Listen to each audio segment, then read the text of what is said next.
Lisa. What happened? Where's Alessa and Dahlia? Harry, listen. Something you said before has been bothering me. Just can't get it out of my head. What is it, Lisa? So I went to look in the basement, even though I was scared as hell. Like you said, there were these creepy rooms, but nothing really unusual down there. But while I was down there, I got this weird feeling. Like I'd been there before.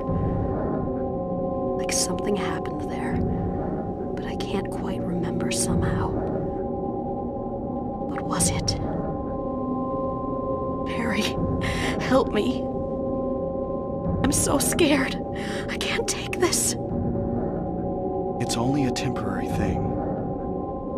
You're in shock from when you were knocked out. Don't fret about it. You'll remember after a while. No. You don't understand. Wait! Where do you think you're going? Well now, things have certainly gone to hell in a handbasket. Yeah, we learned that Alessa and Dahlia are mother and daughter.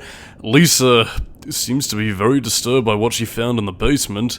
And in turn, well, we've lost Sybil. She is no longer with us, and now we're back in the hospital.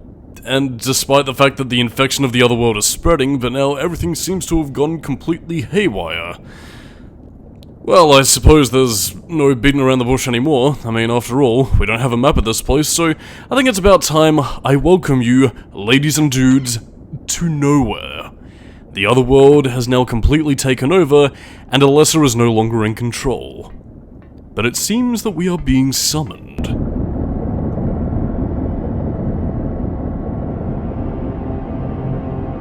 I'm being summoned.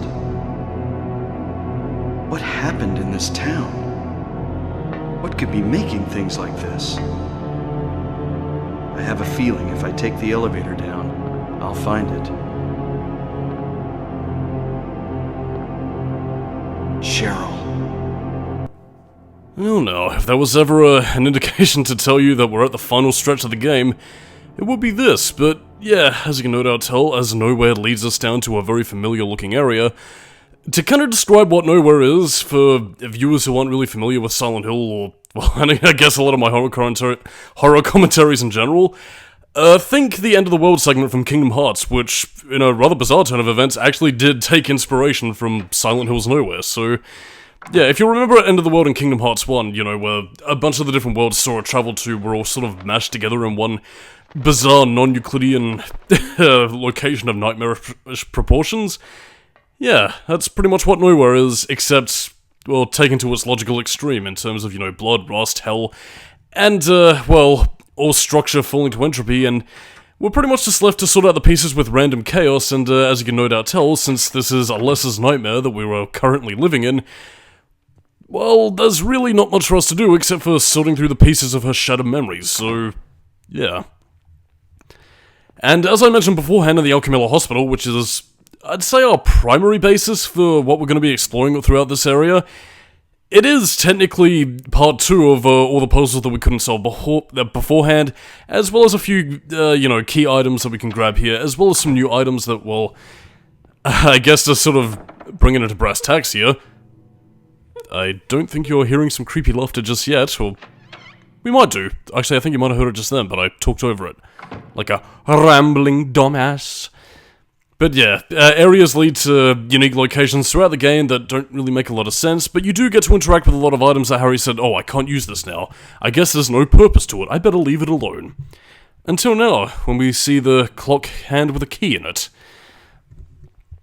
But yeah, it's not a complete retread of the same areas one for one. There are unique differences, and that mainly comes down to, well, the more occultic elements that finally make their appearance now that all pretenses are dropped. Dahlia reveals herself as an evil bitch and is a lot more conniving and manipulative than her floundering rants might have led you to believe. Yeah, she does very much believe in all her whole, oh, the mark of Samael gyromancy and all that But she is fully in control of her person, she is very well aware of what she's doing. It's just that the difference between, you know, being completely mad and insane and, well, you know, having a plan is that she is completely insane and dedicated to her plan of, well, you'll see in the final part. But in the meantime, however, oh dearie me, noises. Scary noises. I wonder if this will have anything to do with Lisa. But to kind of talk about the Nowhere in, well, a little bit more brass tacks, it does run on a very similar, in terms of gameplay functionality, I should say, it does run on very similar linearity as, you know, the Midwich Elementary School. Oh, perfect timing. But yeah, it's linear, but it does maintain that same sort of open design where, you know, you sort of explore around, collect items, and gradually make your way towards your end goal, so to speak. There are still places to explore, but unlike other areas of the other world, you don't have a map because, well, yeah, as you can no doubt tell, Nowhere doesn't exactly obey Euclidean geometry as, you know, the rest of the world that Silent Hill would have been in usually does, so, yeah. I think I might have brought this up in the original commentary as well, is that I did actually have a hand-drawn map of Nowhere back when I was first playing the game. I mean, granted, I suppose I could have used the internet, but that was also at the time when I was a really big fan of Silent Hill 1 when I fully got into the game, and I was completely dedicated to solving all this shit all on my own, so... yeah, I did technically have a hand-drawn map to help me out, and talking about some of the markings on the doors, you know, Haggith, Aratron, Farleg, stuff like that, that brings me to a little bit of trivia that I've been holding on to since the very first part, but... yeah, the cult, you might think it's, in terms of what they're worshipping, you know, God and all that kind of thing, that it's meant to be, you know, the typical Christian God, but no, it isn't quite Christian or Catholic or, you know, Hebrew Judaism or whatever. It's actually a bit of a mixed mythology kind of thing. Silent Hill 3 later does elaborate on this, but yeah, Silent Hill's cult, they basically moved into town with, you know, colonialization. You know, going, yes, we shall escape from the British, destroy the Native Americans, and in this case... fuck it, we'll make up our own religion with blackjack and hookers. And that also comes into, you know, the phrases with some of the names, why some feel a little bit more akin to Jewish mythology, Hebrew stuff, or in other cases, just, you know, typical Christian faith, you know, kill the non-believers, Satan is evil, blah blah blah, whatever.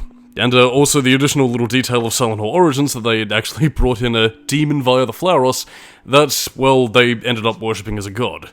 Whoopsie doodles. But anyway, the trivia that I did want to bring up is basically how some of the items in the game, they do still sort of have it around here, and you will be seeing that as we progress on throughout Nowhere, but they did actually have a few name changes from some earlier items, like, for example, you would have an Emblem of Caduceus, the Key of Ifrit, or the Tablet of Ouroboros. Stuff like that really sort of cements the idea that this cult doesn't really have much of a centralized mythology to speak of.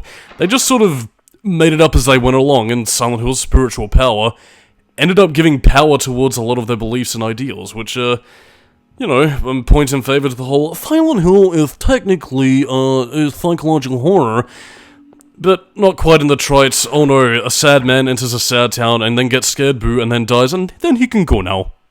But in the meantime, tragedy. Harry? Lisa, what's the matter with you? I get it now. Why I'm still alive even though everyone else is dead. I'm not the only one who's still walking around. I'm the same as them. I just hadn't noticed it before. Lisa. Stay by me, Harry. Please. I'm so scared. Help me. Save me from them. Please. Harry?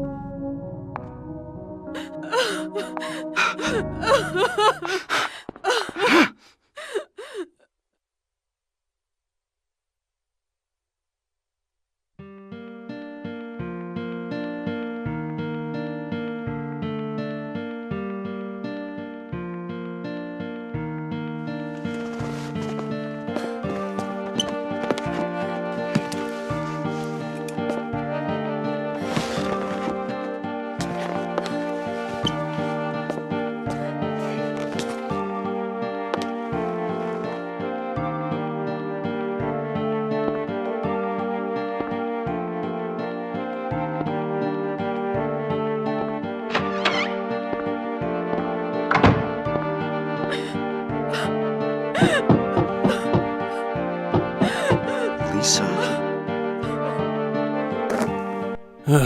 Poor Lisa. Now, you can technically go back inside that room and read her diary, which I don't show off because I think I already did in the original. But I mean, if not, then I'm pretty sure I showed it off in the review anyway, so, you know, there are alternative Solidus-Skully means of seeing Lisa's diary. But, yeah, to kind of give you the gist of what she writes down, it's pretty much a case of she was tasked with looking after Lisa, because of the fact that she was basically lured into the hospital by her dependency on the White Claudia drug that, you know, Kaufman was dispersing all throughout the hospital and throughout the town.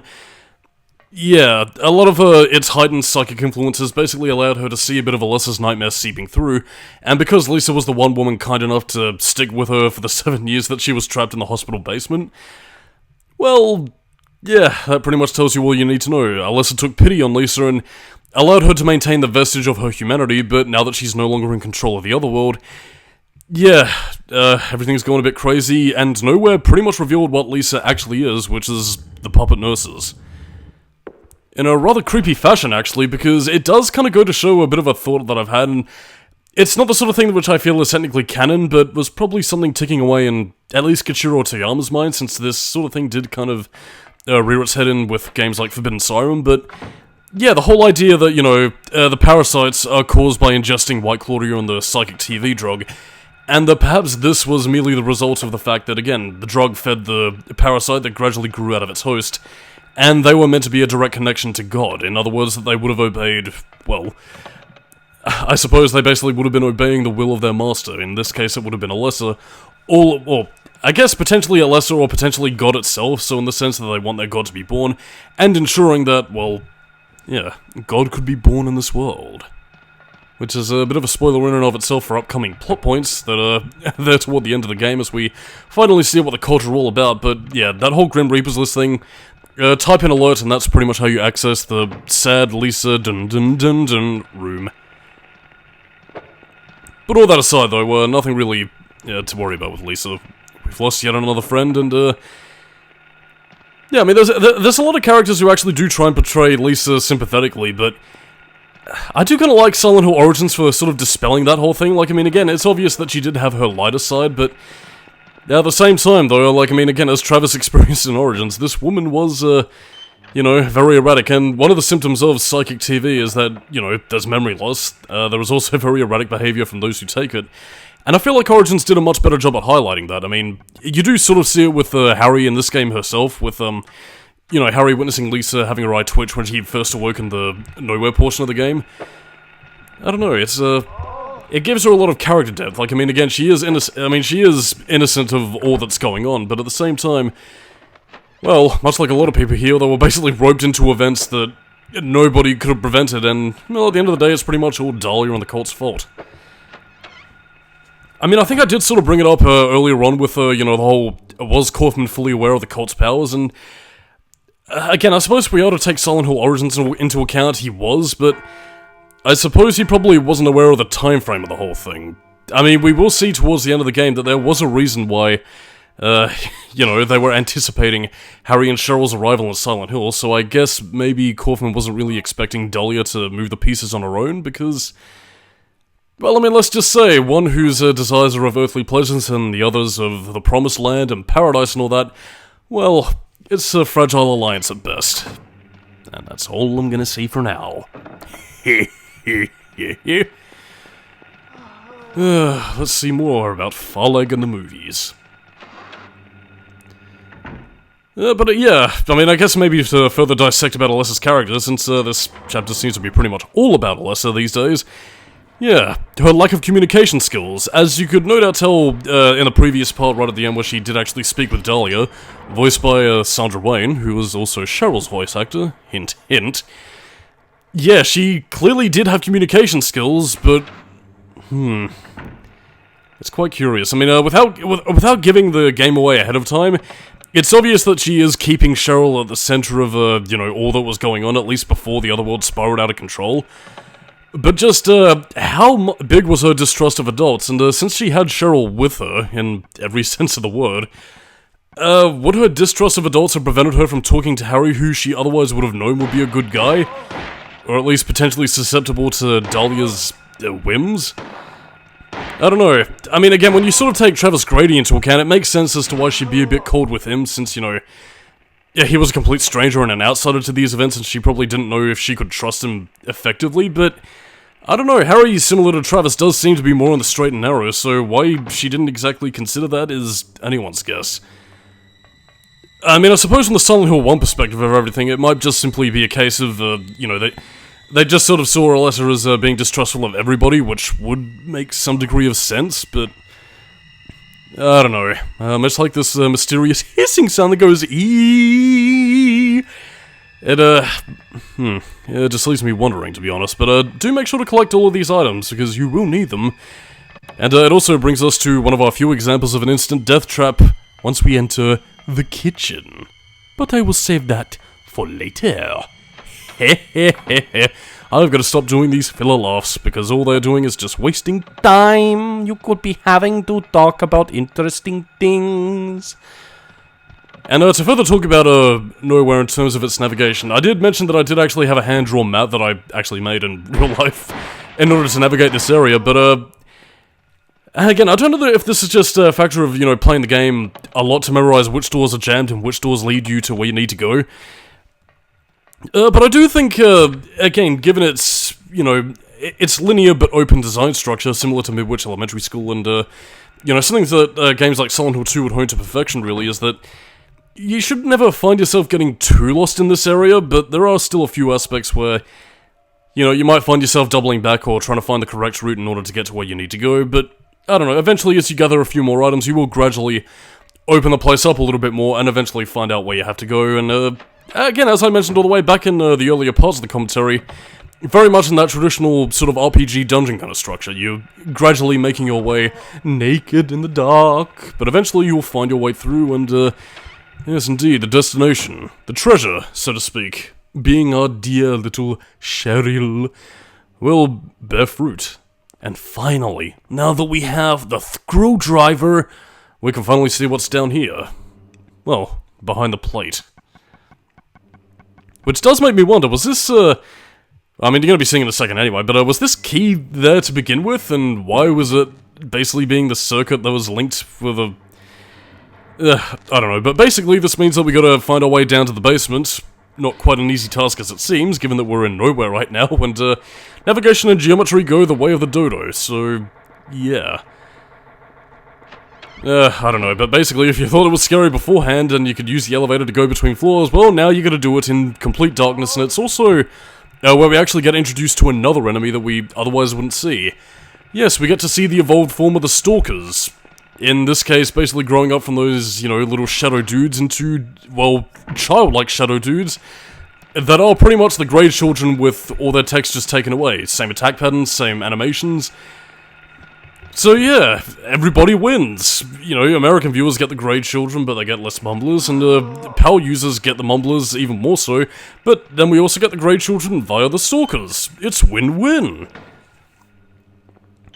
But yeah, I mean, I suppose symbolically, the Stalkers could be symbolically representative of Alessa panicking and her growing fears making her more hostile. I'm analyzing Silent Hill monsters because I am a dickhead. I don't want to divulge into rants, but oh, I feel another one coming on. You can't stop me. Like those noises that were like, no, Mr. Solidus-Skully, don't rant. But I feel it in my bones. I feel the anger changing me. So I think I'll hold off on it for the time being, because in the meantime, though, we also have, you know, we also have some more mysterious music to really make you feel uncomfortable, and, yeah, some new things to explore. Incidentally, though, I do think this is also one of the scariest aspects of the game, as it also includes parts of the Gillespie house that we saw in the intro, and actually get to explore, with 2 photographs. So yeah, it seems they also had an altar in their house, as well as, just right around here, but it's also here where we see a prelude to one of the bosses if you get the bad ending, the light to the future, and it's also here where we get to use our camera. You know, holiday snaps, very good, take some memories of your horrifying trip through Silent Hill. If this game was made in the modern day and age, they would probably have had I don't know, some like photo mode where like you zoom out the camera, have a bunch of different effects, and have Harry take selfies because we live in the social media age, and we can go hashtag fuck you, take a selfie during a boss fight because lol the memes.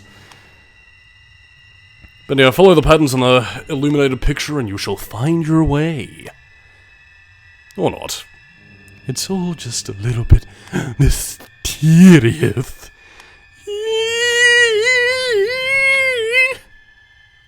I have no idea what the fuck I'm really doing anything. Yeah, it's really just me sort of, not necessarily pattering out for time, to be honest, it's just, just fucking about, really. But what is our spoils of war? The birdcage key. Which, I mean, again, is just a nice use of, atmospheric Silent Hill logic. Again, you see no bird in the cage, but you do still find something, you know, flapping about, and ooh. Shit, do I have to censor that? Not technically, all you're getting is a bit of a side boob and, posterior, so... citation needed. Look, if YouTube has anything to complain about it, I probably will re-edit this video, for future reference, but, yeah, I don't think it should be too, gaudy, or anything. I mean, otherwise, if this does end up getting censored, then I do apologize if, you know, you get a bit of move with Whiplash with A-Hat96's face censoring, you know... what I believe is meant to be Saint Alessa's, arse and, left titty. Sorry, I couldn't make that sound serious if I wanted to, but... Yeah, here's a little something new. We might not have gotten to see, Lisa's diary, but we do get one little extra thing. As, well as an additional, little paraphernalia on White Claudia. Same thing. Now again, we do get the whole investigation soul, PTV, blah blah blah, but we also get to see what you wouldn't have seen in the US release due to a bit of broken code that was later fixed for the PAL release, and is still there in the Japanese release. So yeah, this pretty much gives us, you know, fire broke out in town, Alaska Gillespie found in a boiler explosion, or at least it was doctored to be a boiler explosion, given, well, you know, Silent Hill origins. But yeah, no mention of Travis Grady, because I guess they wanted to keep him out of the... you know, the public eye, and in turn, well, yeah, same day they found Cheryl. So, when we saw Harry and Jodie find her on the side of the road, that was also the end of Silent Hill Origins. Doily loily loily loily loily loily. How fascinating. But yes, if you couldn't tell, Cheryl and Alessa are connected. Which, kind of gives off a bit of like a... Kei Makino and, you know, Shiro Miyata vibes from Forbidden Siren, which I suppose in many ways you could say that Silent Hill is the prototype PS1 version of Forbidden Siren. But, you didn't hear that from me, for a future review. Heh. Oh god, I thought those were two Alessas standing off in the background there, which, you know, I mean, it would have been a fitting Shining reference, but at the same time, it also would have been something I've never actually seen before. Sorry, I think my eyes are just playing tricks on me. I've been recording this game for so long, and, yeah, who knows, maybe Silent Hill's otherworld is infecting me, which, oh god, it's bringing it back to the anger, which is pretty much something I wanted to rant about beforehand, Silent Hill as an infection, rather than, you know, Silent Hill as a light switch, which I did bring up in the previous part, but, yeah, to kind of clear up my thoughts on that, again, you see games like Silent Hill 2, for example. They treat the other world as more of a light switch, like, oh no, traumatic event happens, other world, oh no, I fight a boss, okay, you can go now, and then it pretty much goes like that till the end of the game, which kind of lessens the other world's threat in some cases, and even though some might say that Origins took it to its logical extreme in the sense of, oh, Alessa's helping you through, yeah, I kind of prefer the way Silent Hill 1 does it, because, I mean, with the sole exception of potentially Harry, Sybil, and that's pretty much it, really. Yeah, nobody really gets out of this game alive, and the only reason why they are potentially allowed to escape is because a certain someone allows them to. You know, compare that to Silent Hill 2 or whatever, or, you know, Homecoming, Origins, Downpour, whatever. They're pretty much treated as, you know, fight through your guilt and, okay, you can go now. Which, to me, just completely lessens the threat of the horror, and, I don't know, just kind of makes it feel tepid by comparison.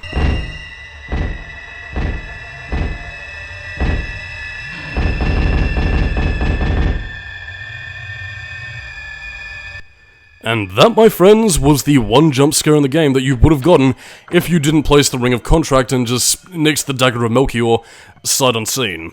So yeah, if you don't do that, you're pretty much treated to an instant death game over from pretty much the blood tentacles that, again, you see in... Well, actually, you saw it earlier in the hospital. By the way, this is the Stalker enemy. The Grey Children have the same laugh and have the same sort of animations where they attack Harry with his knife or just kind of stab him. And since you turn the power off in the generator, or as you will do as we get closer to it, yeah, creepiness to be found. Oh shit, I forgot my original tangent. Thank Nominee. Whatever, I don't think I need to worry about any of this too much. It's just the same old psychic TV, drugs all over the shop, but you know, I'm feeling a little bit peckish, so let's find some jelly beans. The jelly beans. A mixed bag of which is how I find most games these days.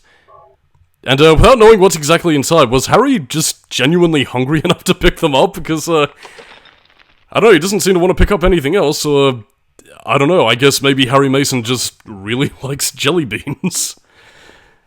I don't know, maybe it's the little things that add characterization. I mean, I never really took Harry for a sweet tooth, but, I don't know, maybe he really likes sweets. Which kind of gives me an adorable mental image of Cheryl making him some cookies on Father's Day, which is, I don't know, a very wholesome image. Kind of makes me want to think of a Silent Hill where where Harry and Cheryl's vacation actually goes really well. Whatever.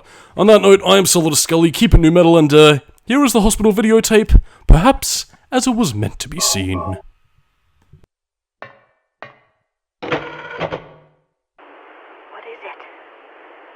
Has an unusually high fever. Eyes don't open. Getting a pulse, but just barely breathing. Her skin is all charred. Even when I change the bandages, the blood and pus just start oozing through. Why? What is keeping that child alive? I can't stand it any longer. I won't tell a soul. Promise. So please.